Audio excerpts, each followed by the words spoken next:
ruce. Teď ho zmrzačíte. Pomalá. Ostuda. Co to děláš? Netejrejte nás. Česká policie. Jako gestapo. Ostuda. Ostuda. Co? Nechtěl být! Martin! Martine! Jsme s tebou.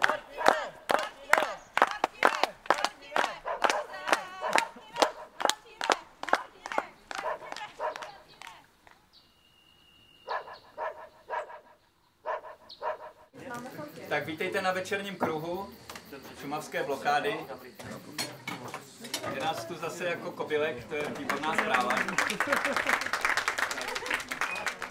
Některým lidem se zdálo, že když padají stromy, takže to vlastně není žádná blokáda a že snad nejsme-li tu dokonce zbytečně, když neubráníme všechny stromy. Byla z toho taková trošku represe, tak tady nejsme jenom kvůli těm stromům, ale kvůli politickému rozhodnutí, kvůli Národnímu parku, kvůli ochraně přírody obecně a že to, oč nám jde, se nakonec nerozhoduje v tom lese, v kterém jsme, ale rozhoduje se to na politické úrovni. Strašně důležitá věc, prosím vás, ať jsou to dřevorubci, majitelé firem, policajti, strážci, lesáci, snažte se k nim být prostě normálně přátelským. To nejsou lidi, proti kterým my tady jsme. Oni říkali, že prostě dělají 16, nespějí, nemají na to zaplaceno. Mají toho všichni plný zuby. Takže bacha na to je, jako ono jim můžou začít trupat nervy. No. To znamená nevolat nic na policajty, nešmejkat sebou zbytečně, jako sebou prostě být mrtvej pytel, že když chcete teda už opravdu nechat vyníst, tak buďte tím hadrem a ne zmítající se tělem, protože pak riskujete, že jednak na vás budou krutější a jednak můžete někoho omylem kopnout a zase to zneužijí.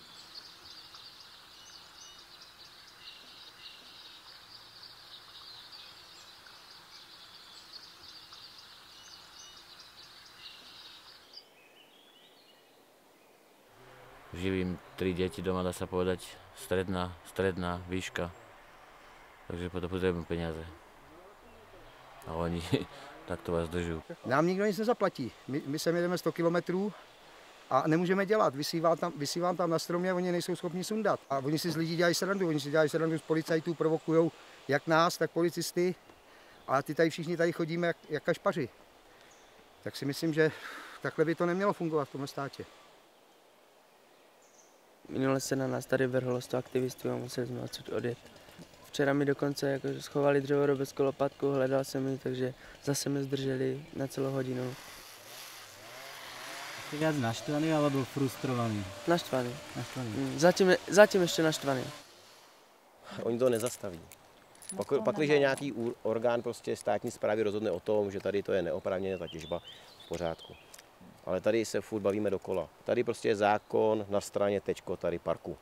O to tady policie je. A my budeme zakročovat stále. A i jsme jim mockrát opakovali, že pokud to vyhrajou prostě u soudu, budou mít dostatek podkladů a přijdou s předběžným opatřením třeba, že těžba se tady má zastavit, respektive kácení, že se postavíme vedle nich a budeme konat. Nechtějí slyšet.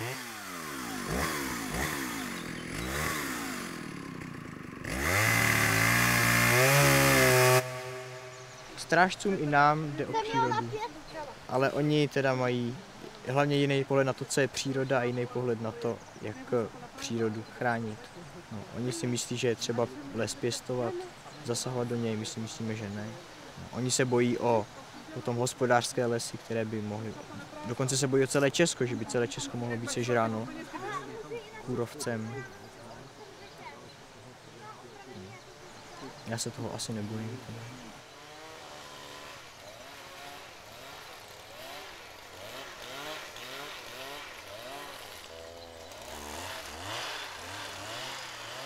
Těžaři mají taky rodiny, mají taky děti a to mají postřípal hlady nebo co? Ale to mají i nájemní drazy svý rodiny a potřebují vydělat prachy.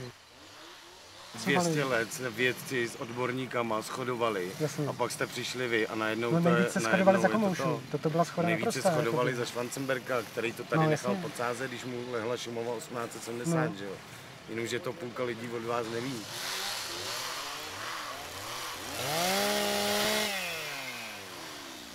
Chytil sa strma, keď som práve rezal. sa zláknu, že mu držím ruku. To nie je sranda. Jo, holka mi tady řekla, já se tam klidně vrhnu, jako, bude to oběť za dobrou věc. Jo? Tak mi řekni, co to je za rozum. Jako.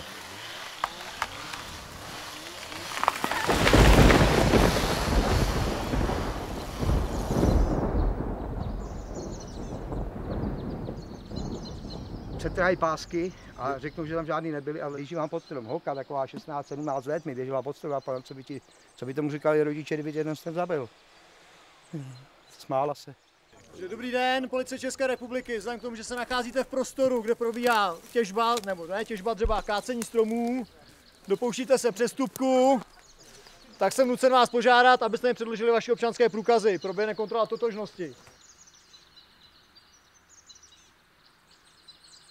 Ne, já se nenacházím prostě v oblasti, tady dobře. není vyznačený V případě, že těžební prostor. ne, takhle domluvíme se jako lidi, v případě, že neposlechnete, mám zákonné možnosti vás předvést. Ale tak mi ukažte, kde je ten vymezený těžební prostor. Já vám tady nebudu nic ukazovat. Ale vy mi musíte říct, jako, kde je ta páska. Tak... Dámy, opravdu, nemá to smysl. To dámy tady znají, akorát si s náma povídat.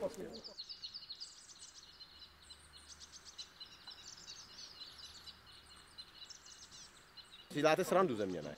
Já tam nebudu stát pod stromem a hlídat, jestli firma, která tady je oprávněně, náhodou na někoho nehodí strom. Ten člověk je tam ze svý vůle, chápete to? Když sebevrah chce skočit, vy máte taky povinnost zakročit. On je sebevrah, ten člověk je sebevrah. Máte zastavit protiprávní jednání. To jsme zastavili. A policie tady není na ochranu každého z přestupce, aby tam u něj stál a kontroloval, jestli náhodou mu něco nehrozí. Prosím vás, já jsem vám svoje řekl, dál si o tom nebudu bavit a nehodlám bavit.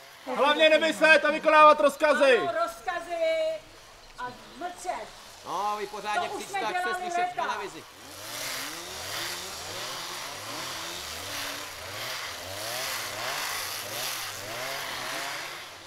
Je fakt, že proti takovýmhle lidem je to těžké, je to nerovný. Hodně nepotkala nikdy. No, horší než fanoušek Baníku třeba. Je fakt opravdu horší skupina lidí. A s těma je mizerná řeč. A s těma se domluvíme. Jo, ty víš, že jdou konat protiprávní jednání, jsou s tím srozumění, jdou tam kvůli tomu. Ví, že policie proti nim zasáhne tvrdě, jsou s tím srozuměni, jsou předvedeni, děkujeme, nashledanou, odejdou a je to vyřešeno. Tady to je opravdu provokace, čistá provokace. Hele, tak udělám aspoň uličku hamby. Uděláme uličku hamby. Starýho tátu tahají takhle. Táhne. Představte si, že táhnete svý rodiče takhle. Oni jsou hrozně sprostý a když je jako nikdo nevidí, tak teda jsou schopni dělat cokoliv. Mně třeba, když tam ten pán přicházel s tou bruskou, tak říkali, jo, pan gynekolog jde a pozor, dej si pozor, aby ti vzal jenom tu trubku, jo. A takový, jako oni prostě chovají jako... Cože? Já jsem občanka České republiky a zabraňuji trestnému činu. Aha, dobře, tak jo. Právě tady. Kde jsme byli včera cvičit, co? Cvičit budete dneska, ještě mě tak dvakrát ponesete. Jsme rádi. Já si dám si tuhle ruku. Dobrý, můžeme teď. Jste si vědom, že mi můžete roztrhnout nohavici? Já myslím, že v tomto případě, co? Jste bál, že jo? Potom nebudeme diskutovat, jestli nenásilí ano nebo ne, to je prostě základní princip. Jestli prostě mě zatýkají brutálním způsobem a fakt prostě mě Já bych ti použil slovo sorry, brutální, na té blokádě, co já jsem viděl, tak není žádná brutalita masová, ta policie se chová prostě víceméně profesionálně s tím, že několika lidem ulítnou nervy, ale vám také ulítnou nervy, když křičíte na policajty, gestapo, nepřilívejte oleje do ohně, to je základní pořekadlo a pojďme dál. Chlapi, lidi sami víte, že tu práci děláte kvůli něčemu jinému, než tady gestapácky tahat holky z Že lesa. vám není hamba, fuj. Já myslím, že že to mohla být tvoje dcera, ty šedovlasé. Fajn, prosím vás, přestaňte to tím mě argumentovat, je to naprosto scestné, chápete? To jo teda, se podívejte na to, jak ty lesy vypadají.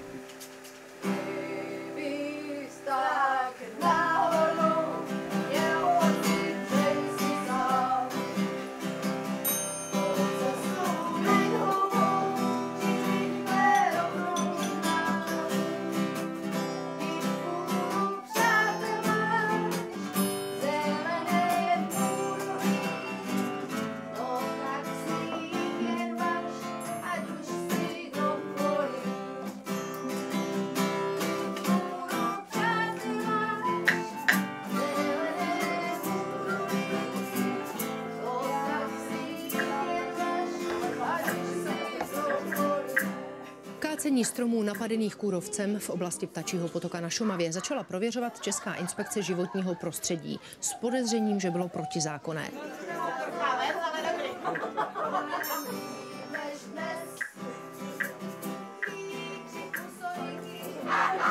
Policejní zásah proti ekologickým aktivistům v oblasti Ptačího potoka na Šumavě letos v létě byl protizákonný. Řekl to Krajský soud v Plzni.